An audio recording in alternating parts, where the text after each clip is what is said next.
السلام علیکم، میرا نام محمد حسیب ریاض اور آپ دیکھ رہے ہیں میرا یوٹیوب چینل۔ حضور اکرم صلی اللہ علیہ وسلم کی پوری زندگی ہمارے لیے ایک بہترین حکمت عملی اور بہترین نمونہ ہے، جس کو ہم اپنی لائف میں امپلیمنٹ کر کے اپنی لائف کو ایزی اور خوشی والی لائف ہم جی سکتے ہیں۔ حضور اکرم صلی اللہ علیہ وآلہ وسلم نے اپنی ایک حدیث میں اللہ تعالیٰ کے 9 ارشادات کا ذکر کیا۔ اب ہم نے اپنے آپ سے کوشچن کرنا ہے کہ یہ 9 چیزیں ہم نے اپنی لائف میں امپلیمنٹ کی ہیں۔ حضور اکرم صلی اللہ علیہ وسلم نے اپنی زندگی کا مفہوم بیان کرنے کے لیے اپنے رب کے 9 احکامات کا ذکر ایک حدیث میں فرمایا۔ پہلا، ظاہر اور باطن میں ہر حال میں خدا سے ڈرتا ہو۔ کیا آپ اپنے آپ سے کوشچن کریں کہ جب آپ لوگوں کے سامنے ظاہر ہوتے ہیں یا جب آپ تنہائی میں باطن میں جاتے ہیں تو کیا آپ کے 2 چہرے ہوتے ہیں کہ ایک ہی چہرہ ہوتا ہے؟ تو آپ کو اللہ کا خوف لوگوں کے درمیان ہے کہ تنہائی میں بھی ہوتا ہے؟ تو کوشچن کریں، پتہ لگ جائے گا کہ ہو آر یو۔ ٹھیک ہے۔ 2، غصے اور خوشی دونوں میں انصاف کی بات کہتا ہو۔ غصہ اور خوشی یہ دونوں ایموشنز ہیں، ایموشنز کا ہی تو کھیل ہے، ایموشنز ہی تو آپ کو ٹریگر کرتے ہیں۔ غصہ جب آپ کو غصہ آتا ہے کسی چیز پہ، خوشی جب آپ بہت زیادہ خوش ہو جاتے ہیں۔ حضرت علی کا قول کہ غصے کی حالت میں کبھی فیصلہ نہ کرو اور خوشی کی حالت میں کبھی وعدہ نہ کرو، کیونکہ یہ دونوں ایموشنز خطرناک ہیں۔ جب آپ اس میں یہ چیزیں کرتے ہیں تو آپ اپنی لائف میں چیزوں کو خراب کرنا شروع کر دیتے ہیں۔ کلیئر؟ تو غصے اور خوشی دونوں میں انصاف کی بات کہو، کیونکہ ایموشنز میں انسان پگھل جاتا ہے، اپنے رستے سے ہٹ جاتا ہے، ناانصافی ہو جاتی ہے اس سے۔ تو اپنے آپ سے کوشچن کرو کہ کہیں ہم تو یہ نہیں کرتے، اگر نہیں کرتے تو پھر تو کچھ نہ کچھ افیکٹ ہوگا، اگر کرتے ہیں تو پھر آپ کی لائف میں تھوڑی تھوڑی ڈسٹربنس آنا شروع ہو جاتی ہے۔ تیسرا، غریبی اور امیری میں اعتدال پر رہو۔ دیکھیں، انسان جب لائف میں کچھ سٹیپس لیتا ہے یا ڈیسیژن کرتا ہے، کبھی وہ اوپر جاتا ہے، کبھی وہ نیچے آتا ہے۔ تو لائف اپس اینڈ ڈاؤنس کا نام ہے۔ کلیئر؟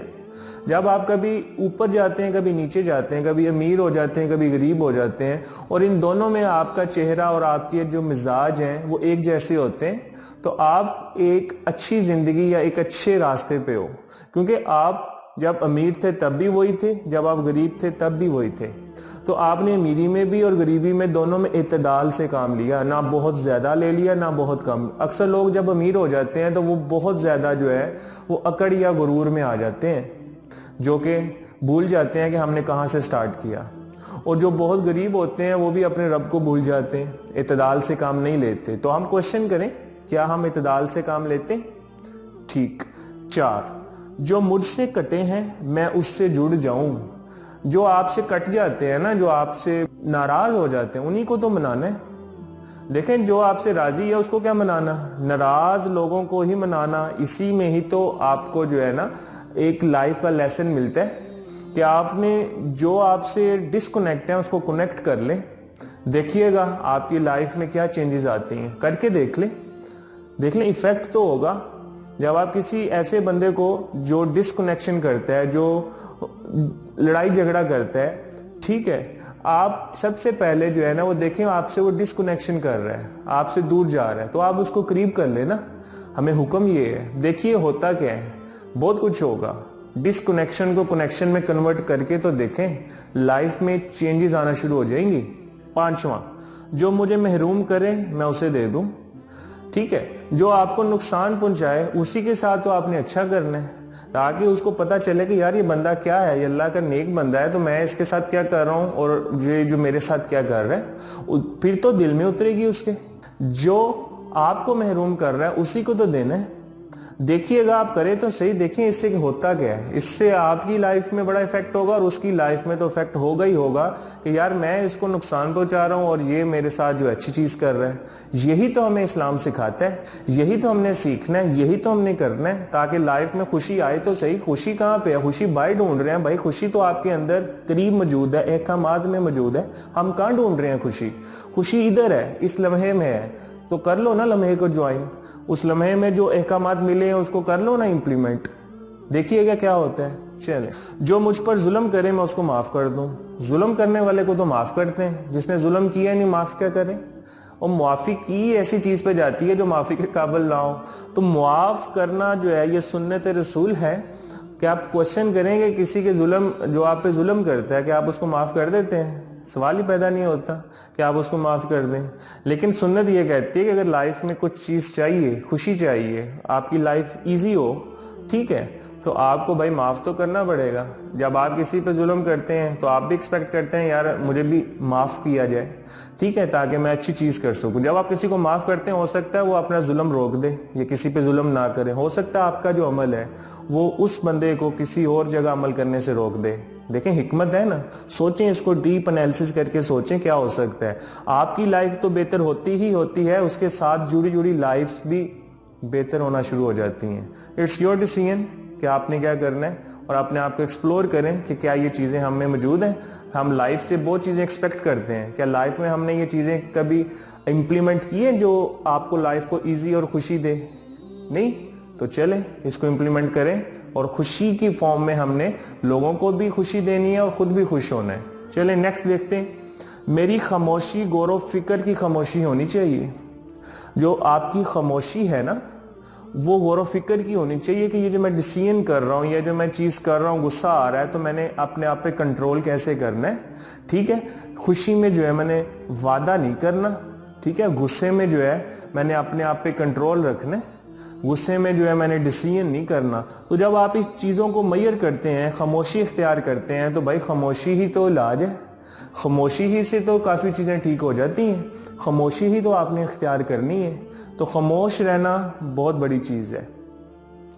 میرا بولنا یاد الہی کے لیے ہونا چاہیے. میرا جو ذکر ہے وہ یاد الہی کے لیے ہونا چاہیے.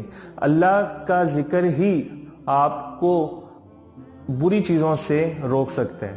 کہ آپ کوشچن کریں کہ آپ اللہ کا ذکر کرتے ہیں جب آپ کہیں برائی کی طرف موو کرنے لگتے ہیں, تو اللہ کا ذکر ہی آپ کو برائی سے بچاتا ہے.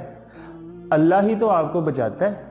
کبھی آپ نے غور و فکر کی ہے کہ آپ کسی ایسی جگہ پھنس گئے ہوں جہاں سے نکلنا مشکل تھا, لیکن آپ کو یقین تھا کہ کہیں سے ہیلپ آئے گی؟ بھائی آتی ہے ہیلپ.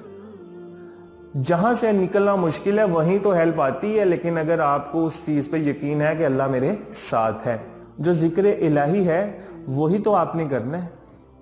لاسٹ 9th, میرا دیکھنا عبرت کا دیکھنا ہو. جو میں دیکھ رہا ہوں نا وہ میں اس سے کیا چیز لے رہا ہوں, عبرت لے رہا ہوں اس سے.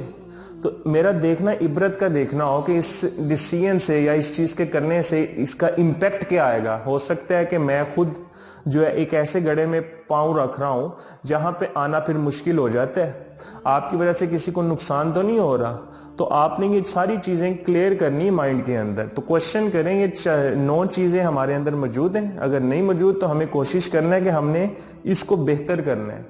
ایک بزرگ تھے, ان سے کسی نے پوچھا کہ آپ سادہ سے لفظوں میں قرآن کو 3 چیزوں میں ڈیفائن کر سکتے ہو؟ تو جو بزرگ تھے وہ مسکرائے اور انہوں نے فرمایا کہ ہاں, پہلی چیز اللہ کا خوف, دوسری چیز رسول کی اطاعت, تیسری چیز جو ہے عوام کی خدمت یعنی خدمت خلق. یہ 3 چیزیں ہمیں قرآن کا درس دیتی ہیں, اور یہی 3 چیزیں جو ہیں اس کا نچوڑ ہے. کیا ہم کوشچن کریں اللہ کا ذکر یعنی اللہ کا خوف ہے؟ نمبر 2, رسول کی جو زندگی ہے اس کو اپنی زندگی میں امپلیمنٹ کیے؟ نمبر 3, کبھی خدمت خلق کرنے کی کوشش کی ہے, لوگوں کی ہیلپ کرنے کی کوشش کی ہے؟ جو پہلا پوائنٹ تھا خوف خدا کا, یہ سن لیجئے گا. خوف خدا کیا ہوتا ہے تاکہ آپ کو کلیئرٹی ہو جائے. خوف خدا یا تقوی, اس کے بارے میں ایک ارشاد ہے, جو آدمی اللہ سے ڈرتا یعنی تقوی اختیار کرتا ہے, اللہ اس کے لیے ہر مصیبت سے نکلنے کا راستہ پیدا فرما دیتا ہے اور اس جگہ سے رزق پہنچاتا ہے جہاں سے اسے گمان بھی نہیں ہوتا. یہ جو قرآن کے الفاظ ہیں کہ جو شخص تقوی اختیار کرتا ہے نا تو اللہ تعالیٰ اس کو رزق ایسی جگہ سے دیتا ہے جہاں سے اس کو گمان بھی نہیں ہوتا. تو دیکھیں ایک تو چیز کلیئرٹی ہو گئی کہ اللہ کا خوف ہوگا تو آپ ہر چیز کر سکتے ہیں, آپ کو ہر چیز کے بارے میں انفارمیشن مل جاتی ہے, جہاں سے آپ کی ہیلپ نہیں بھی ہوتی وہاں سے بھی آپ کو ہیلپ آنا شروع ہو جاتی ہے. تو یہی تو ہم نے سیکھنا ہے، سمجھنا ہے کہ ہم اپنی لائف میں ان چیزوں کو کیسے امپلیمنٹ کر کے اپنی لائف اور اپنے ساتھ جڑے لوگوں کی لائف کو کیسے بہتر اور اس کو خوشی میں کیسے کنورٹ کر سکتے ہیں۔